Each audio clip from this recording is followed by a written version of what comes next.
This is a People First Radio podcast. A Nanaimo playwright is bringing dementia to the spotlight with a show that hits the stage at the city's Malaspina Theatre later this month. I Don't Belong Here, Stories and Songs at the Edge of Forgetting, is set in a dementia care facility. The story's creator, who co-wrote and is also co-performing the play, paid a visit to the CHLY studio. Oh, my name is Joëlle Rabu. I have lived in Nanaimo now since 1995, but I was raised on Vancouver Island in Courtenay, went to school there. And I've been in the arts for a long, long time. I've written a lot of shows, directed a few, and probably better known for my interpretation of Edith Piaf, the French singer, which was a long-standing show that I toured for 30 years. And now I'm being asked all the time, "Oh, are you Nico Rhodes' mom?" And I go, "Yeah." So now I've got another personality. My son Nico, who's our music director for this play that we're going to talk about, has his own rising star, basically, coming out of Vancouver Island and abroad. So there you go. And you mentioned this play that we're going to be talking about, I Don't Belong Here. What is this show all about? I know it sounds a little ominous, doesn't it? I don't belong here. It's actually, I added a tagline just to kind of help the description of it. It's called I Don't Belong Here, Stories and Songs at the Edge of Forgetting. And what it is a, in a nutshell, it's a day in a dementia care facility. So memory care. And it is portrayed through the eyes of 22 different characters. There are 3 of us on stage, so we wear many hats. And we offer the stories of the residents that are there in the care facility. We look at the point of view, the perspective from their family members that come to visit. Very different perspective. And we also look at the perspective of the care aides, which is like giving them a voice because they are really the keeper of the memories in a way. And this is all, these 15 vignettes, 22 characters are all supported with 19 fabulous songs from the repertoire of the late, great Harry Nilsson. So people who might remember, "Everybody's talking at me, I don't hear a word they're saying." That was a very popular song. Was it Midnight Cowboy, right? That's right. Ooh, ding, you win. Yes, it was. You're too young to know that. But he also wrote, like, "Put the lime in the coconut and shake it all up." So, I mean, this songwriter, Harry Nilsson, had so many intricate ways of getting into the psyche via lyrics. And some of them, they're really wacky. And some of them are just so heartfelt and simple and beautiful. So I've always been a big fan of his since 1974.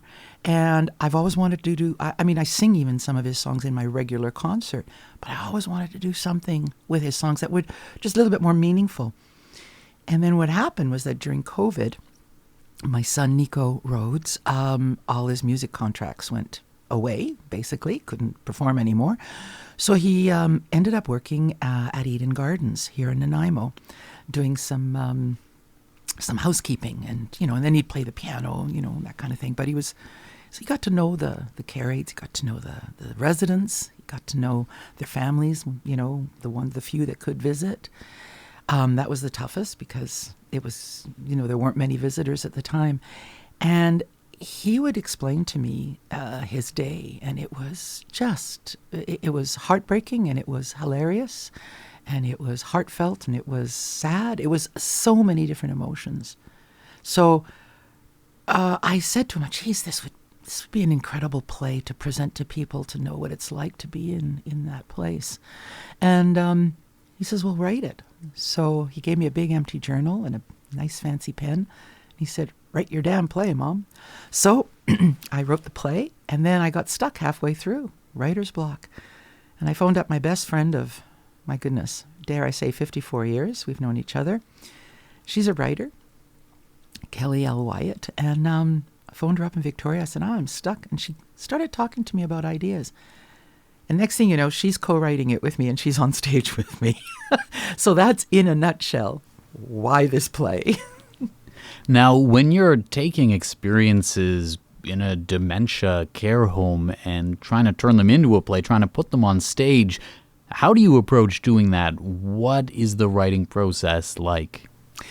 It's approached very carefully because you never want to, there's a tendency sometimes, seniors, they can be so wacky. And, there's a mocking aspect. And I, as a senior myself, there's a fine line, okay? We can joke about my memory and things like that, but only to a certain extent. So therefore, the subject matter of memory loss, dementia is a big umbrella term for many kinds of memory loss, and Alzheimer's, Lewy body, vascular, Huntington's. There are many different types of memory loss under this umbrella of dementia. And a lot of people are afraid to say the D word. It's like, no, they don't have dementia, they have Alzheimer's. Well, yes, it is a form of dementia. So, there was a time, I'm old enough to know that, there was a time we wouldn't even talk about cancer, and as soon as we started to talk about it, and there were rallies and there were walks for cancer and all, as soon as people started to talk about it, it opened up a conversation for humans that were suffering from it, that were dealing with it, and the ones that were on the other side navigating through that journey.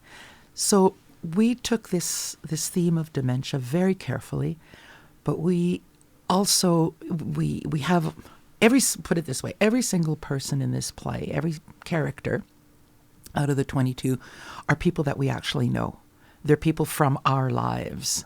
And as close as my father, who had the onset of dementia, my ex-sister-in-law, who has Alzheimer's, and one of my dearest friends who is here in Nanaimo. I've known her for 40 years. And so these kind of connections, it allowed us to tell real stories. We're not making this up. There's very little poetic license in the play. We're very respectful. And the music just seems to buoy everything. Everything just rises to the top with the music, and it allows us to take in another person's story. What comes with that extra element of, working in details from the stories of people here in and around the community? Well, what comes from that element of writing is, at my age, in nearing my 7th decade, you start to think, you're in check with yourself. You're going, well, what plans have I made for when I start forgetting, or if and when I get to the point that I don't remember at all? The journey with dementia is an interesting one for many reasons. Is because for the people that are looking at it from the outside, so they're looking at their loved ones who have a form of dementia, they are going through what they call the long goodbye. They are also going through what they call the 2 goodbyes. You say goodbye to the person, and then you say goodbye when they leave physically. And that's a very, very difficult element. There's a lot of guilt involved. I remember when my father was starting to say weird things, I didn't want to believe that it was happening, and I made excuses. And then I felt guilty that I couldn't look after him, because of course I could look after my father, but in this kind of mental health crisis, no, I couldn't. I did not have the tools. I did not have the place to put his well-being in. So the family members go through a very difficult time. And the elements that you get from writing this is that you start looking at those perspectives. It's not just the person who's got it and looking at the person who has it. You're going, well, all the people that are around it. And then you look at the care aides and you observe them holding hands, wiping tears, being keepers of the memories. They're the ones that hear the stories every day. They're the ones that deal with the family members that come in and say, my mother didn't have her blanket on. And it's like, yes, she did. She just took it off. And all these elements that we sometimes forget. We're all human. And it's important to understand the point of view from every angle in order to understand the disease and the journey that goes with it. You're listening to People First Radio. My guest is Joëlle Rabu. She's co-written and is co-performing a play set in a dementia care facility. It's called I Don't Belong Here, Stories and Songs at the Edge of Forgetting. Performances are taking place at Nanaimo's Malaspina Theatre on January 24th and 25th. What has the emotional journey been for you working with this, writing this out into a play, and now bringing it to the stage? It's an interesting question. What the emotional journey has been, for me personally, as a writer, as an actor, as a singer, I can step into somebody's shoes and interpret. I'm used to doing that. That's been my business. My job has been interpreting songs, interpreting people for 40 years. However, when you're faced with a very realistic subject that you know these people that you're writing about, there's a way that I have to keep myself in check when I'm on stage performing. I perform 12 of the 22 characters. So every time I change into that next character, I have to really remember the respect that I have to give that person, whether they're still living or they're not. And I have to remember to be honest to my audience in presenting that person. Yes, there is the element of entertainment, but what goes through your mind as a performer is quite a different emotional journey, I would say, when it comes to this subject matter of dementia. And there's one scene in particular which is quite difficult because I'll be very honest, my late husband of 30 years, he's passed on, but his last 6 years of his life were hit with bipolar disorder. And we as a family lived through the consequences of bipolar, which was very, very difficult. It's the mind that goes in and it goes to planet X, and you cannot reach it sometimes. So I immersed myself in that disorder, of course, that mental health issue back in the day when he was still alive and we were going through this. But I've brought it into the play as if he had perhaps lived, and what the story would be of him being affected by a mental health issue now as an older person, and how bipolar can affect the brain, and what happens later. We didn't have those medications that they have nowadays, but what would have happened had he been an older person? And that is a very similar coincidence or correlation with Lewy body disorder, where there's the paranoia and perhaps the aggression, and it's many different types of dementias, but it can start very early in life. So it's quite the emotional journey, and as I say, I try to remain as respectful and honest as possible. It's Alzheimer's Awareness Month right now. It's January. Is there anything you feel like you want there to be a more widespread awareness of when it comes to dementia or Alzheimer's? I think it's very important that we are aware of the many levels of dementias. As I say in the play, we have a resident who's 47, and we have one who's just celebrated their 101st birthday. So it does not discriminate, with age, with race, culture, nothing like that, right? So it's the more that people know about something in life that's real, and Alzheimer's is real, dementia is real. Yes, there are drugs that are coming out. That's fantastic. There's more, and that's because people are talking about it. But the more that we're aware on how to react to someone that has it, or someone who is dealing with a loved one who has it, or how to react to a caregiver that has just done a 12-hour shift. And we sometimes forget that these humans are living a life that's very real and immediate. And as observers, we're easy to say, well, I think that if they changed their diet, they wouldn't have had this. Or they have to stay more mentally focused. They have to do crossword puzzles. We can be so judgmental on the outside and say they shoulda, coulda, woulda. But this is a disease, this is a disorder that, like I say, it does not discriminate. And so the more we know about it, the better. And to quote my dear friend Roger, who has Alzheimer's, I've known him for years, comes to all my shows, always a very positive, happy person. Nothing negative when he's speaking. And about a year and a half ago, I saw him at the dinghy dock, and I went over to him. I said, Roger, how are you doing? How's it going? It's been a while. He goes, oh, I'm fine, Joëlle. He says, I am so happy. Everything's fine. And he's beaming. And I says, well, how are you doing? Everything good? And he says, absolutely. Mind you, I have just been diagnosed with Alzheimer's. Now, I almost fell off my chair. He just kept grinning. And I went, okay, wow. How do I react to that? And I said, how do you feel? And he goes, I'm fine for now, but boy, it's good to know, because maybe I can start thinking of how to do this, this path, how to build my path. So Roger is involved with the groups, the groups that talk about it. They meet once a week here in Nanaimo.